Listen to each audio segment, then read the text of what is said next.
যুবকদের আইডল ফারাজ করিম চৌধুরী মানবতার ফেরিওয়ালা। যেখানে মানুষ বিপদে পড়েছে, বন্যা বা অন্য কোনো সংকট পড়েছে, সেখানে আমরা দেখেছি ফারাজ করিম চৌধুরীকে ছুটে যেতে।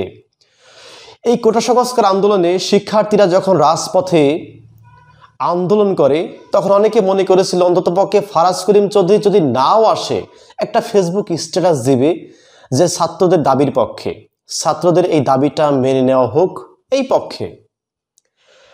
এই ফারাজ করিম চৌধুরী লাইভে আসছিল, এসে কি বলছিল জানেন? যে আমাকে এই সমস্ত বড় বড় কাজে ভাই ডাকবেন না, আমি ক্ষুদ্র একটা মানুষ, আমি ছোট ছোট কাজ করেই থাকতে চাই, সমাজের ছোট ছোট কাজ আমি করতে চাই। ফারাজ করিম ভাই, আপনাকে একটা প্রশ্ন করব, যদি আপনি কোনো রকম ভিডিওটা দেখেন, আপনি তো প্যালেস্টাইন যুদ্ধ যখন শুরু হয়, ফিলিস্তিনিদের পক্ষে যখন আপনি অনুদান সংগ্রহ করে দূতাবাসে গেলেন, তখন আপনি বললেন কি মনে আছে? যে আমার যদি সুযোগ থাকতো আমি ফিলিস্তিনি গিয়ে যুদ্ধ করতাম। তো যেই মানুষটা বাংলাদেশ থেকে ফিলিস্তিনি গিয়ে যুদ্ধ করতে পারে, সেই মানুষটা দেশের মধ্যে তার ইয়াং জেনারেশন বিপদে পড়েছে, অন্ততপক্ষে একটা স্ট্যাটাস দেওয়ার সাহস আপনার নেই? একটা স্ট্যাটাস দেওয়ার প্রয়োজন বোধটুকু আপনি মনে করেন না?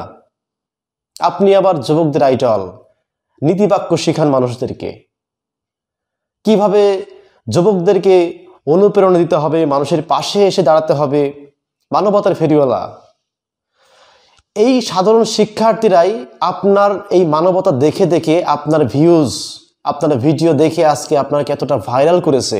মানুষ কিন্তু আপনাকে চিনত না, এই সাধারণ শিক্ষার্থী আপনাকে চিনিয়েছে। অথচ এই শিক্ষার্থীরা যখন বিপদে পড়ল, একটা বারের জন্য আপনি ফেসবুকে লিখলেন না সাধারণ শিক্ষার্থীদের দাবির পক্ষে আছি, এইটুকু। আপনার তো বেশি কিছু লেখার কথা বলা হয় নাই, জাস্ট এইটুকু লিখবেন যে সাধারণ শিক্ষার্থীর দাবির পক্ষে আছি।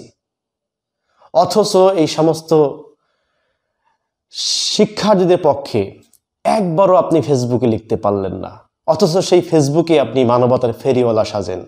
তো প্রিয় দর্শক, এই মানবতার ফেরিওয়ালা ফারাজ করিম চৌধুরী সম্পর্কে যদি আপনার কোনো মন্তব্য থাকে তাহলে অবশ্যই কমেন্ট করে জানাবেন।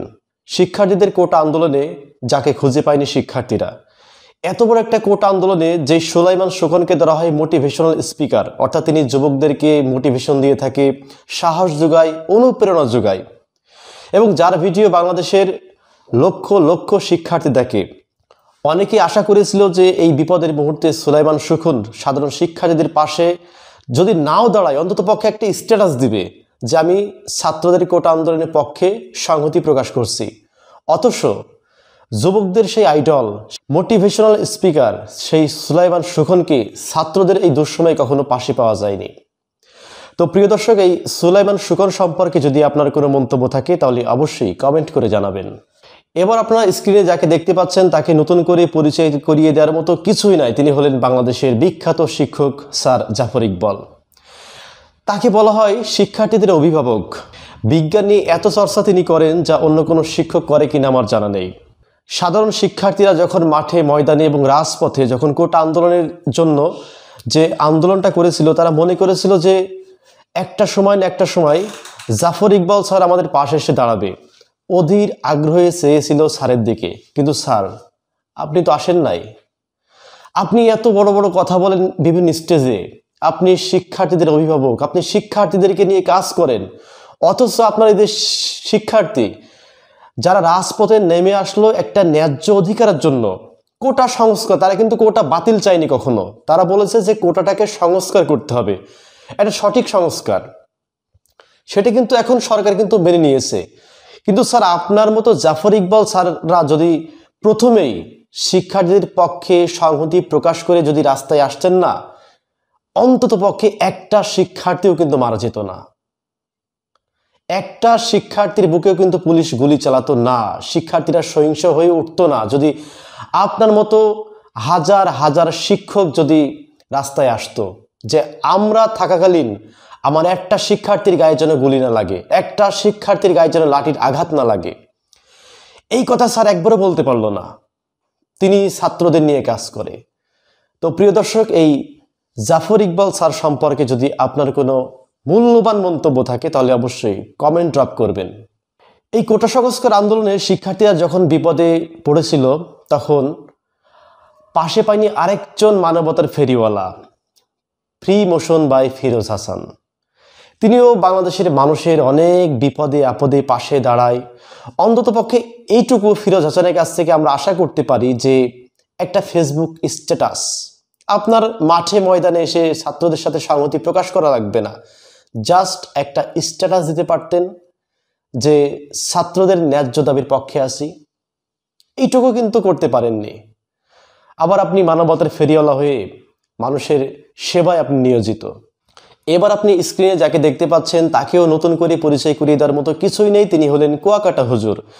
তো বাংলাদেশের লাখো লাখো যুবক যার ওয়াজ শুনে কান্না করে দিত, যার ওয়াজে লক্ষ লক্ষ জনতা এবং বিশেষ করে যুবক উপস্থিত হয়ে যার ওয়াজ অধীর আগ্রহে শুনত, সমাজের ন্যায় কোনটা, নীতি কোনটা, কিভাবে সমাজে ভালো কাজ করতে হবে, কিভাবে অত্যাচারী মানুষের পাশে এসে দাঁড়াতে হবে, কিভাবে জিহাদ করতে হবে মনের বিরুদ্ধে, মানুষের বিরুদ্ধে, এগুলো তো শিখাতেন কুয়াকাটা হুজুর। অথচ যার ওয়াজ মাহফিলের লক্ষ লক্ষ শিক্ষার্থী, লক্ষ লক্ষ যুবক যার ওয়াজ শুনতো এবং যাকে ভাইরাল করলো, অথচ সেই কুয়াকাটা হুজুর যিনি স্টেজে উঠে বড় বড় কথা বলে, নীতিবাক্য শোনায়, একটা বারের জন্য ছাত্রদের পক্ষে কথা বলতে পারলো না, একটা বারও বলতে পারলো না যে আমরা ছাত্রদের ন্যায্য অধিকারের পক্ষে আছি, ছাত্ররা যে দাবি করতেছে এটা যেন খুব দ্রুত সমাধান হয়ে যায়, অন্তত পক্ষে এইটুকু বলতে পারতেন। অথচ এই কুয়াকাটা হুজুর এইটুকুও বলে নাই। হয়তো বললে পারে তার যে ওয়াজের যে ব্যবসাটা আছে না, এটা হয়তো বন্ধ হয়ে যেতে পারে, এই জন্য হয়তো বলে নাই। তো প্রিয় দর্শক, এই কুয়াকাটা হুজুর সম্পর্কে যদি আপনার কোনো মন্তব্য থাকে তাহলে অবশ্যই কমেন্ট করে জানাবেন। তো এইবার সর্বশেষ আছি কাপল ব্লগার, যে বাংলাদেশে অনেক কাপল ব্লগার আছে না, স্বামী এই স্ত্রীকে বা বউয়ের ছবি দেখিয়ে বউয়ের ভিডিও করে ফেসবুকে ছেড়ে, অনেকে বলে বউ ব্যবসা করে। তো যাই হোক, সেই প্রসঙ্গে কথা বলবো না। এই রাকিব হাসান সহ বাংলাদেশে অনেক কাপল ব্লগার আছে যাদেরকে আমাদের দেশের সাধারণ স্টুডেন্ট, ইয়াং জেনারেশন যাদেরকে ফলো করে।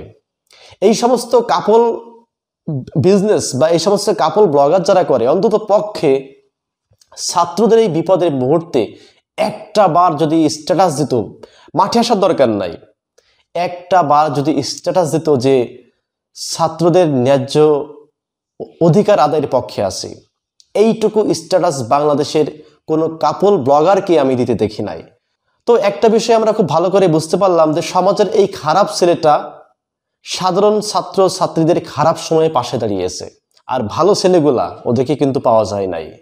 বাংলাদেশের বড় বড় সিঙ্গারকে ছাত্রদের দুঃসময় কিন্তু পাওয়া যায় নাই, অথচ এই বেসুরা গলায় গান করে হিরো আলমকে ঠিকই ছাত্রদের পক্ষে গান গাইতে দেখা গেছে।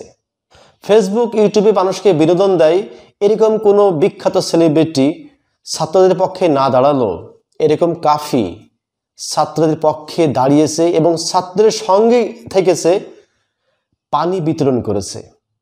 স্যালুট কাফি ভাই, খুব ভালো কাজ করেছেন আপনি। তো আজকের ভিডিওতে আমি যাদেরকে দেখালাম, এরা চাইলে ছাত্রদের পক্ষে এসে একটা কথা বলতে পারত, যদি সরাসরি নাও বলতে পারে অন্তত পক্ষে একটা স্ট্যাটাস দিতে পারত। এদেরকে কেউ আমাদের ছাত্র সমাজ পাশে পায়নি তাদের বিপদের মুহূর্তে। তো বলে না বিপদে বন্ধুর পরিচয়, তো কোন সেলিব্রিটি বিপদে ছাত্রদের পাশে দাঁড়ালো আর কারা বিপদে দাঁড়ালো না, এটা বাংলাদেশের ছাত্র সমাজ খুব ভালো করেই বুঝে গেল। তো প্রিয় দর্শক, আজকের ভিডিওতে যাদের সম্পর্কে আলোচনা করলাম, এই সমস্ত বিখ্যাত সেলিব্রিটি সম্পর্কে যদি আপনার কোনো মন্তব্য থাকে তাহলে অবশ্যই কমেন্ট ড্রপ করবেন, অবশ্যই কমেন্ট ড্রপ করবেন। ভালো থাকবেন, ধন্যবাদ সবাইকে।